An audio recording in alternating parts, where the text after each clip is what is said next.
Dear student, हम लोग जो चैप्टर कर रहे हैं वो है election, process of election in India. ठीक है, इलेक्टोरल पॉलिटिक्स इसका नाम है। देखो, हमने ये चैप्टर लाइव क्लासेस में भी कर लिया है और पहले भी हम डिस्कस कर चुके हैं, फिर भी मैं आपको एक क्विक रिवीजन से इसको बताती हूँ। पहली बात, आप सब जानते हैं कि हम इंडिया में डेमोक्रेसी को फॉलो कर रहे हैं। Democracy is rule of people. ठीक है, इसमें गवर्नमेंट जो होती है वो चूज़न बाय क्या होता है, लोगों से चुनी जाती है। आपने सुना होगा, इसकी अर्लियर डेफिनेशन ही ये थी, by the people, for the people, of the people. अब क्या होता है कि जब कोई कंट्री डेमोक्रेटिव होती है, तो जब पॉपुलेशन बहुत कम थी या कंट्री का साइज़ बहुत छोटा था तो डायरेक्ट डेमोक्रेसी होती थी। यानी कि अगर ये कंट्री है और इस कंट्री में इतने सारे ये लोग रहते हैं, तो हर एक डिसीजन में हर एक इंडिविजुअल से हम उनका कंसर्न पूछ सकते थे। बहुत अर्ली डेमोक्रेसी के कुछ एग्जांपल्स ऐसे मिले हैं, लेकिन in modern time it is almost impossible because of the size of country, area wise and population wise. So अब क्या होता है कि ये जो टोटल पॉपुलेशन है ये अपने में से कुछ लोगों को चुन लेती है, और वो ये जो चुने हुए लोग हैं they are called representative of these people.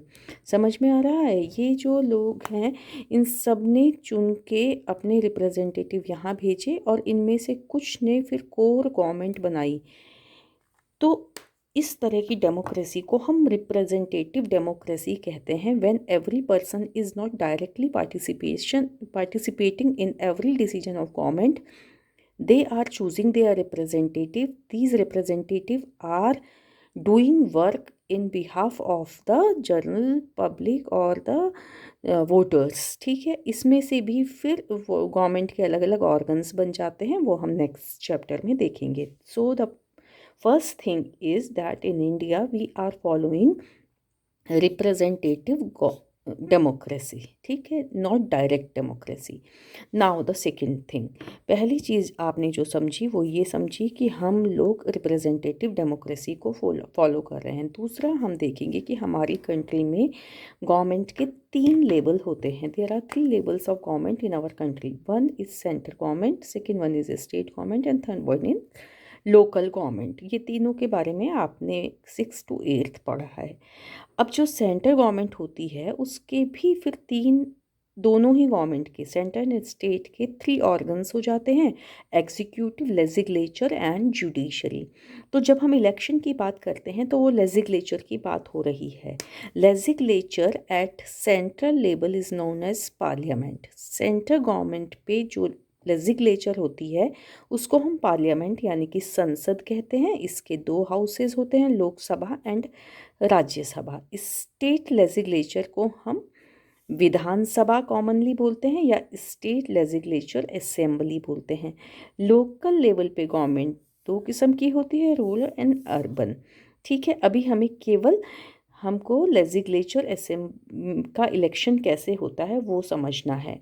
तो इन दोनों में से भी जो ये लोकसभा और राज्यसभा है, तो लोकसभा के इलेक्शन को आम चुनाव या जनरल इलेक्शन कहते हैं, क्योंकि इसी इलेक्शन में ये जो पब्लिक है वो वोटिंग करती है। राज्यसभा के लिए डायरेक्ट वोटिंग नहीं होती। ठीक है, राज्यसभा के लिए वोटिंग कौन करता है? जो ये विधानसभा के मेंबर्स हैं, they cast vote for Rajyasabha. Direct voters नहीं करते। तो डायरेक्ट वोटर्स किस किस के लिए वोटिंग कर रहे हैं? डायरेक्ट वोटर्स एक तो लोकसभा के लिए कर रहे हैं और एक विधानसभा के लिए कर रहे हैं। तो इस चैप्टर में जो हम इलेक्शन का प्रोसेस समझेंगे, तो समझिए हम 2 चीज़ों का इलेक्शन का प्रोसेस समझ रहे हैं, लोकसभा का और विधानसभा के। लोकसभा के जो मेंबर्स होते हैं they are known as MP, member of parliament हम इनको कहते हैं। दोनों को ही मेंबर ऑफ पार्लियामेंट कहा जाता है। There is no differentiation between the members of Rajya Sabha and Lok Sabha. दोनों को ही MP कहा जाता है। हिंदी में हम इसके लिए एक वर्ड यूज़ करते हैं, सांसद।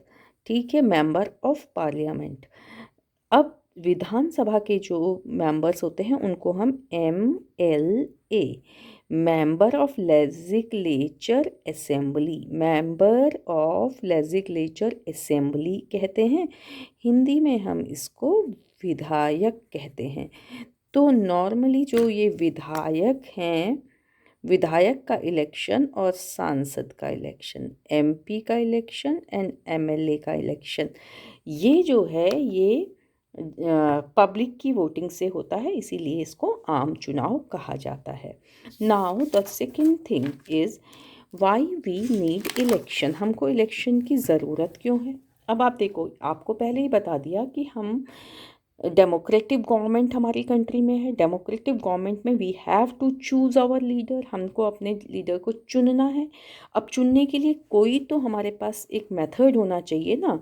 अब हम इतने सारे करोड़ मिलियंस में हमारी पॉपुलेशन है, अब पूरे मिलियन लोग तो गवर्नमेंट में नहीं बैठ सकते, कुछ ही लोग बैठेंगे। उन कुछ को हमें कैसे चुनना है, तो कोई एक मेथड होना चाहिए। वो मेथड हमने ढूंढ लिया, इलेक्शन। तो इलेक्शन का जो नीड है, वो पहला जो उसकी नीड है, because we have to choose our government. अगर मान लो हमारे यहाँ मोनार्की होती तो हमें इलेक्शन की ज़रूरत नहीं होती। हमें पता है कि राजा का जो बेटा बेटी है वही किंग बन जाएगा, तो हमको कोई ज़रूरत ही नहीं होती, हम वो डायनेस्टिक सक्सेशन से रूलर को चुनते चले जाते। लेकिन वी आर फॉलोइंग डेमोक्रेसी, तो वो तरीका तो हमारे पास है नहीं। So we have to search for one method, और वो मेथड है इलेक्शन। तो इलेक्शन का पहला नीड है because we have to choose our government, हमको अपनी सरकार को चुनना है। Why we need government, because we need one agency, one organisation, one institution which will make laws for us and decide the policies, different type of policies for the government, for the country. अब country को चलाने के लिए कानून भी चाहिए, नए नए लॉ भी बनने हैं, पुराने बिल का इम्प्लीमेंटेशन भी होना है, पॉलिसीज़ भी बननी है, कंट्री का डेवलपमेंट भी होना है। तो इस सब के लिए हमको किसकी ज़रूरत है, गवर्नमेंट की। तो इनडायरेक्टली इलेक्शन गवर्नमेंट को चुन रहा है और गवर्नमेंट इन सब काम को कर रही है। Again we need elections for changing our government. You know that after every 5 year हम क्या करते हैं, हमारी गवर्नमेंट चेंज होती है। तो चेंजिंग के टाइम पे हमें फिर इलेक्शन चाहिए। हम ऐसा नहीं कर सकते कि अभी जो प्राइम मिनिस्टर है या चीफ मिनिस्टर है या प्रेसिडेंट हैं या मिनिस्टर्स हैं, उन्हीं को बार बार कर लें या उनसे पूछ लें कि भाई अगला किसे बनाना है। It is not like that. तो for change our government after a certain interval, again we need elections. And the fourth one, participation of people. आप देख रहे हो कि डेमोक्रेसी में क्या हो रहा है, लोग भी गवर्नमेंट के कामकाज में अपना पार्टिसिपेशन कर रहे हैं, not directly but indirectly. So election is a procedure by which general public can participate in politics. हम सब जाके गवर्नमेंट में तो नहीं बैठ सकते, लेकिन हम अपनी वोटिंग से अब गवर्नमेंट को इन्फ्लुएंस कर सकते हैं, ऐसी गवर्नमेंट बना सकते हैं जो कंट्री के लिए अच्छा काम करे। सो election is a process by which we are making our government, we are changing our government. This government is making laws for us, making policies for us, and if after some interval we are changing this government also. अब देखिए election में क्या होता है, election में अलग अलग political parties अपने कैंडिडेट्स लाती है, और इलेक्शन के प्रोसेस में वो दे कन्विंस पीपल, लोगों को कन्विंस करते हैं कि उनको वोट दो। तो इस तरह से election is a political competition. Book में दिया है कि whether this political competition is good और इट इज़ बैड। तो इसका दोनों ही एंगल है। ये जब इलेक्शन होता है तो आपने सुना होगा, आप यू आर एक्टिव सिटीजन, आप अलर्ट हैं, पढ़े लिखे हैं, आप क्लास 9 में पहुंच गए हैं, न्यूज़ वगैरह भी सुनते होंगे, तो आपने देखा होगा इलेक्शन के टाइम पे एक दूसरे कैंडिडेट के लिए कई बार बुरी भली बातें बोली जाती हैं, किसी को कहा जाता है कि वो ऐसा है, उस पर आरोप लगाए जाते हैं, ब्लेम्स किया जाता है। तो whether this competition is good, तो इसमें बताया है कि अगर वो बहुत लो लेवल का जा रहा है तो इट इज़ नॉट गुड। ये एक बस जो कैंडिडेट है वो कैसे भी उसका ये एक पावर गेम में बदल जाता है। वो चाहते हैं कि हम कैसे भी इलेक्शन विन करें, तो this time it is not good. लेकिन इट इज़ गुड क्योंकि कंपटीशन से क्वालिटी इम्प्रूव होती है। इफ़ देयर इज़ कंपटीशन तो कैंडिडेट अपने को अच्छा प्रूव करेगा, candidate will do good work for the society and the country, because उसको पता है कि देयर इज़ कंपटीशन, मैं अकेला तो हूँ नहीं, अगर मैं अच्छा काम नहीं करूँगा तो अगली बार लोग मुझे वोट नहीं देंगे और मैं इलेक्शन में हार जाऊँगा। तो दिस टाइम पॉलिटिकल कंपटीशन जो है वो कंट्री के लिए बेनिफिशियल हो सकता है, क्योंकि कैंडिडेट्स को दे हैव टू प्रूव। जैसे आपकी क्लास में मॉनिटर है और अगर एक ही बच्चा मॉनिटर है, कोई कॉम्पिटिटर नहीं है, तो वो धीरे धीरे क्या हो जाएगा, मनमौजी हो जाएगा, वो अपने मन से कुछ भी काम करने लगेगा। लेकिन अगर उसे पता है कि कंपटीशन है, मैं अच्छे से काम नहीं करूँगा, मुझे हटा दिया जाएगा, दूसरे को बना दिया जाएगा, तो वो अच्छा काम करेगा। तो कंपटीशन हमको क्वालिटी इम्प्रूव करने का मौका देता है। तो it is a topic for debate whether this political competition is good और बैड.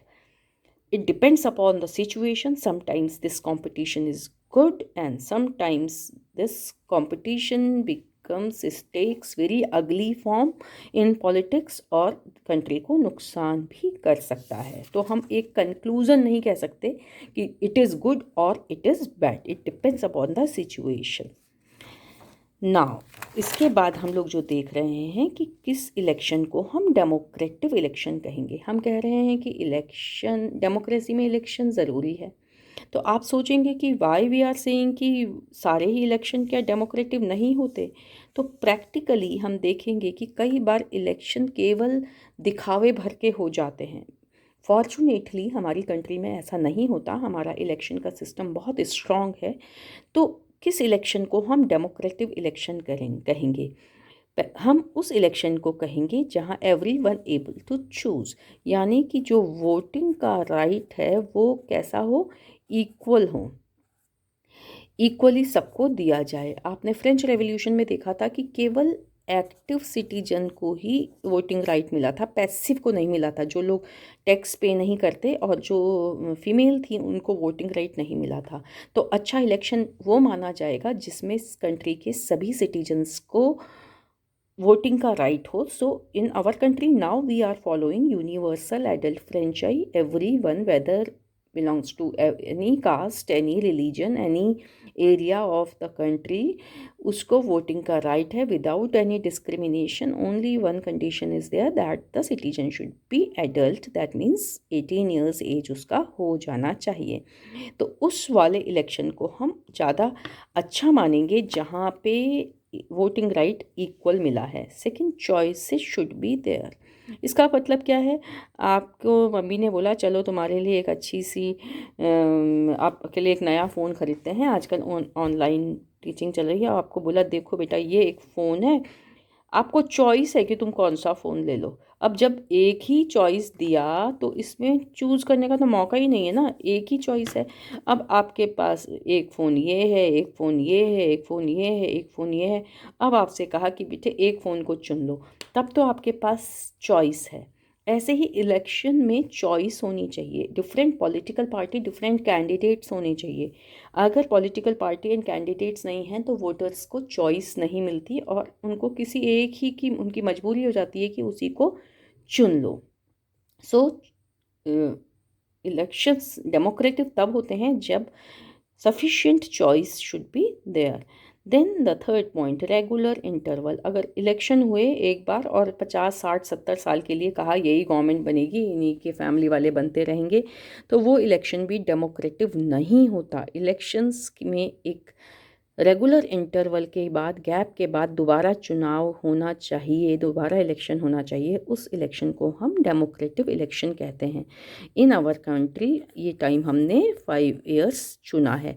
इसी से रिलेटेड एक पॉइंट मैं आपको यहीं पे बता दूं कि हम कह रहे हैं कि हर 5 साल के बाद इलेक्शन होता है, लेकिन कभी कभी क्या होता है, 5 साल के लिए हमने अपने MP या MLA को चुन लिया, लेकिन सपोज़ कि उसकी डेथ हो गई, कभी वो, या उसको लगा कि मेरी हेल्थ अलाउ नहीं करती और मैं रिज़ाइन कर दूं, मैं आगे काम नहीं करना चाहता। अब उस समय क्या होगा, उस समय उस सीट के लिए जहाँ से वो डेथ हो गई या उसने रिज़ाइन कर दिया, मान लीजिए वो इस एरिया का MP था, उसने रिज़ाइन कर दिया, तो इस सीट का कोई रिप्रेजेंटेटिव नहीं बना, तो इस सीट के लिए दोबारा से इलेक्शन होगा।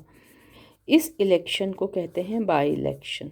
ठीक है। इस इलेक्शन को बाई इलेक्शन, उपचुनाव कहा जाएगा। व्हेन सम एमपी और एमएलए डाइज और रिज़ाइन या किसी और कारण से उसकी सीट खाली हो गई तो केवल कुछ सीट्स के लिए दोबारा इलेक्शन होता है, इसको बाई इलेक्शन कहते हैं। कभी कभी क्या होता है कि गवर्नमेंट ठीक से काम नहीं करती, ठीक है, और लोकसभा या विधानसभा में नो कॉन्फिडेंस मोमेंट आ जाता है। ये सब आप अगले चैप्टर में वर्किंग ऑफ इंस्टीट्यूशन में समझोगे। मतलब पूरी कंट्री है और इसमें से पूरे अलग अलग अलग अलग एमपी आए हुए हैं, गवर्नमेंट अच्छे से काम नहीं कर रही है और लोकसभा में नो कॉन्फिडेंस मोमेंट आ गया और बोला कि we have no confidence in this government. ये बिल पास हो गया, यानी कि नो कॉन्फिडेंस मोमेंट पास हो गया। ज़्यादातर लोगों ने वोटिंग में कह दिया कि हमको गवर्नमेंट पे अब विश्वास नहीं रहा।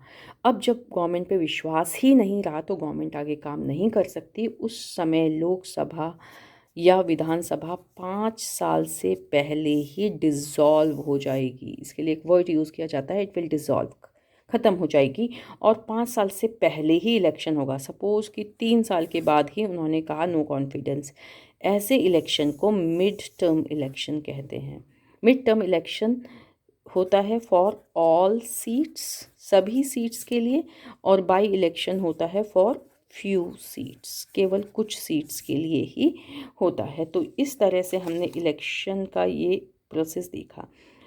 अब फोर्थ में आइए, candidate preferred should be elected. जिस कैंडिडेट को सबसे ज़्यादा वोट मिले हैं उसको इलेक्टेड डिक्लेयर भी करना चाहिए। कुछ कंट्रीज़ में कई बार ऐसा हुआ है कि इलेक्शन हुए और जैसे ही उन्हें लगा कि हम तो जीते नहीं, उन्होंने इलेक्शन ही कैंसिल कर दिया, बोला no we don't believe in this, हम तो इस इलेक्शन को नहीं मानेंगे, और अपने उससे रिज़ाइन ही नहीं किया और इलेक्शन के रिजल्ट्स को मानने से मना कर दिया, तो भी वो इलेक्शन डेमोक्रेटिव नहीं होते। तो candidate preferred by the voters should be elected. Fifth है, election should be free and fair. Free and fair का मतलब है कि इलेक्शन फ्रीली होने चाहिए, कोई इन्फ्लुएंस नहीं होना चाहिए किसका, मनी एंड क्राइम का। तो स्वतंत्र और निष्पक्ष इसको बोला जाता है कि लोगों को लालच नहीं देना चाहिए, लोगों को डराना धमकाना नहीं चाहिए। अगर उनको पैसा दे रहे हैं, उनको कई बार पहले क्या होता था, बूथ कैप्चरिंग हो जाती थी। जब लोग वोट देने जाते थे पता चलता था उनका वोट पहले ही किसी और ने दे दिया है। लोग अपने वहाँ अपने साथ ऐसे गुंडे टाइप कुछ क्रिमिनल्स को खड़ा कर देते थे, वो एक बंदूक लेके बोलते थे जिसको हम कह रहे हैं उसी को वोट दो। अगर ऐसा हो रहा है तो वो इलेक्शन डेमोक्रेटिक नहीं कहा जा सकता। तो these are the things which makes election democratic. This is very important for exam.